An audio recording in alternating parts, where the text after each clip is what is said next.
திருவாரூர் மாவட்டத்தில் 3 நாட்களாக பெய்த கனமழையால் அறுவடைக்கு தயாராக இருந்த சுமார் 5000 ஏக்கரிலான நெற்பயிர்கள் வயலில் சாய்ந்துள்ளன. இது பற்றிய கூடுதல் தகவலை செய்தியாளர் மணிகண்டன் வழங்கிட கேட்கலாம். மணிகண்டன், வணக்கம். தற்போது திருவாரூர் பகுதியில் மழை நிலவரம் எவ்வாறாக இருக்கிறது? விவசாயிகளுக்கு ஏற்பட்டிருக்கக்கூடிய பாதிப்புகள் என்னென்ன? அவர்களது கோரிக்கை அரசிடம் என்னவாக இருக்கிறது?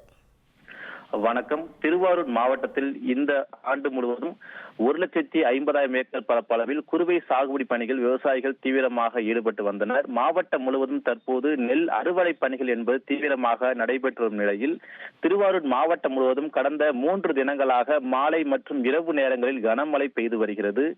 இந்த கனமழையின் காரணமாக அறுவடைக்கு தயாராக இருந்த சுமார் 5000 ஏக்கர் நெற்பயிர்கள் முற்றிலுமாக வயலில் தரையோடு தரையாக சாய்ந்துள்ளது. இதனால் விவசாயிகள் மிகுந்த வேதனை அடைந்துள்ளனர். குறிப்பாக திருவாரூர் மாவட்டம் கோட்டூர், விக்கிரபாண்டியம், குடவாசல், நீராமங்கலம், நன்னிலம் உள்ளிட்ட மாவட்டத்தின் பல்வேறு பகுதிகளில் ஓரிரு தினங்களில் அறுவடை செய்ய வேண்டிய நெற்பயிர்கள் அனைத்தும் 3 நாட்களாக பெய்த கனமழையின் காரணமாக தரையோடு தரையாக சாய்ந்துள்ளது. ஒரு ஏக்கருக்கு 30,000 ரூபாய் செலவு செய்துள்ள நிலையில் அறுவடை நேரத்தில் பெய்த மழையின் காரணமாக முற்றிலும் நெற்பயிர்கள் மழையில் சாய்ந்துள்ளதென விவசாயிகள் வேதனை தெரிவிக்கின்றனர்.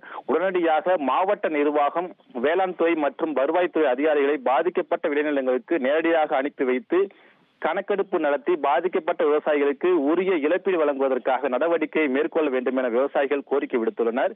இல்லை என்றால் அடுத்த சாகுபடி பணிகளை தொடங்குவதில் விவசாயிகள் மிகுந்த சிரமம் அடைய வேண்டிய நிலை ஏற்படும் என விவசாயிகள் தெரிவித்துள்ளனர்.